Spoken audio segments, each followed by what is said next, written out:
Hello friends. तो जैसा कि आप जानते हैं फ्रेंड्स, हमने इसका पार्ट 1 हमने कंप्लीट कर लिया था, जो कि हमारा legal aptitude and logical reasoning से रिलेटेड था। ठीक है ना। तो अब आज हम जो इसमें डिस्कस करने जा रहे हैं वो करंट अफेयर्स डिस्कस करने जा रहे हैं। ठीक है। तो और एक रिक्वेस्ट है मेरी आपसे, आपको बताने के लिए कि जो आपका नवंबर में एग्ज़ाम आ रहा है, तो उसके लिए जो बुलेटिन सीरीज़ आ रही हैं अप्रैल से लेकर टिल अक्टूबर तक, ये आपके एग्ज़ाम के लिए वेरी वेरी इंपॉर्टेंट होगी फ्रेंड्स। तो कोशिश करिए कि आप इसको, इसकी समरी नोट्स या कुछ आप बना कर चलिए, इसको आप इग्नोर ना करें। बिकॉज जैसा कि आप लोग जानते हैं फ्रेंड्स, आईसीएसआई को अपने जो मॉड्यूल्स हैं उससे जो भी मटेरियल डालती है उससे बड़ा प्यार रहता है, तो उससे वो क्वेश्चंस पूछ सकती है। ठीक है ना। तो बस एक ही जनरल इन्फॉर्मेशन मेरी तरफ से थी। अब हम क्वेश्चंस की शुरुआत कर लेते हैं। ठीक है, चलिए। तो फ्रेंड्स, सबसे पहले हमारा क्वेश्चन इसमें जो दे रखा है,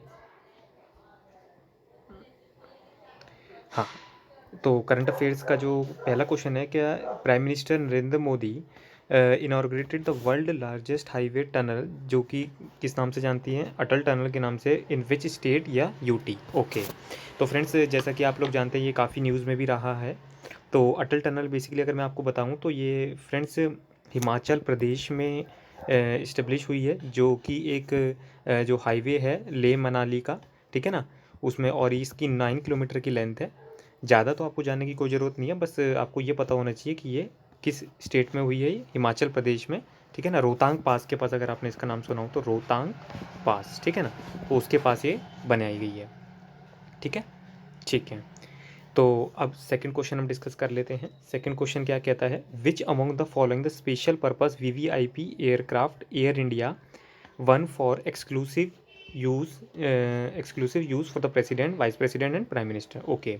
तो फ्रेंड्स, ये बात कर रहा है कि ऐसा कौन सा वीवीआईपी एयरक्राफ्ट है हमारा, जो कि सिर्फ ये तीन जो हमारे एक तरीके से सुपीरियर अथॉरिटीज़ हैं वो यूज़ करती हैं। तो फ्रेंड्स, उसका नाम है B777, जिसको हम बोलते हैं, बी फॉर मतलब बोइंग, बोइंग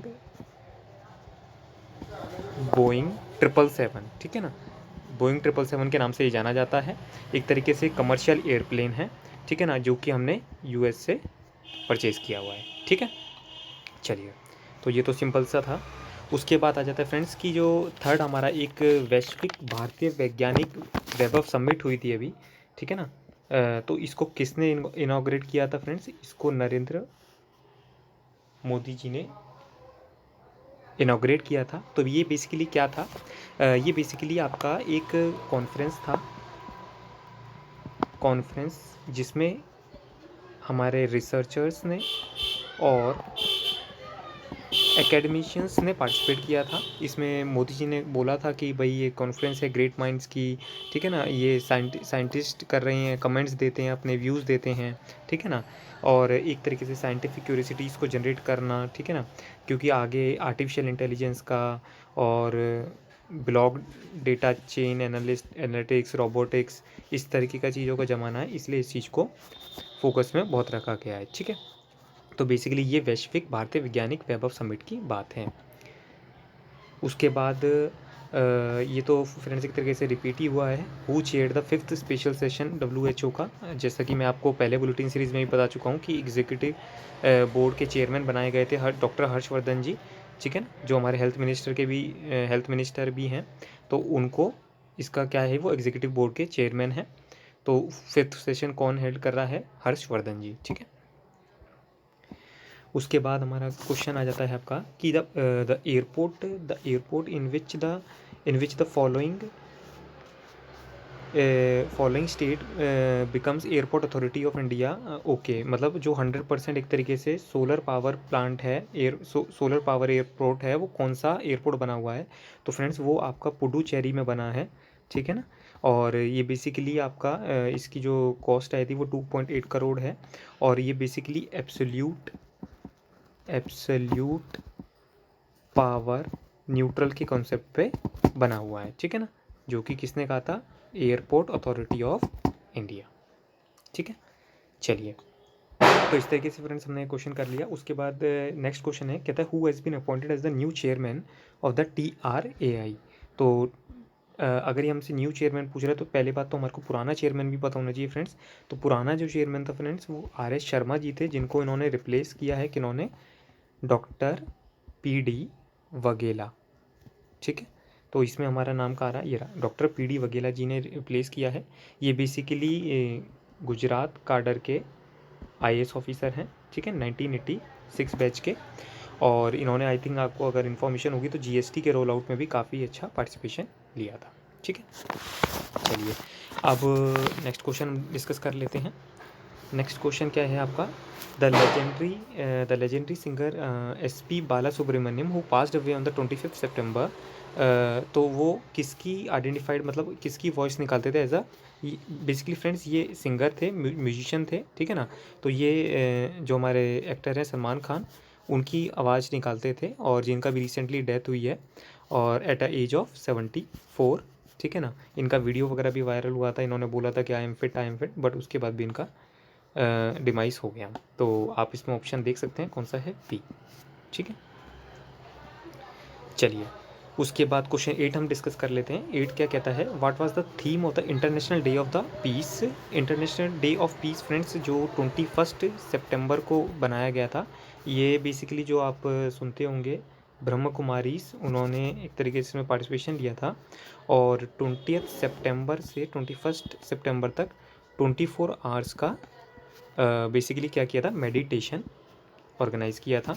और बेसिकली बताया गया था कि भाई जो पीस है, क्योंकि आप जैसे जानते हैं फ्रेंड्स कोविड-19 का जो पेंडेमिक चल रहा है उसने कितना ये सब चीज़ें हमारे लिए कॉम्प्लेक्सिटी ला दी है। तो वही बोला गया कि पीस हमारा रिलीजन है, पीस नेचर है, पीस वे ऑफ लाइफ है, पीस पावर है, उसी के बारे में ये बताया गया था।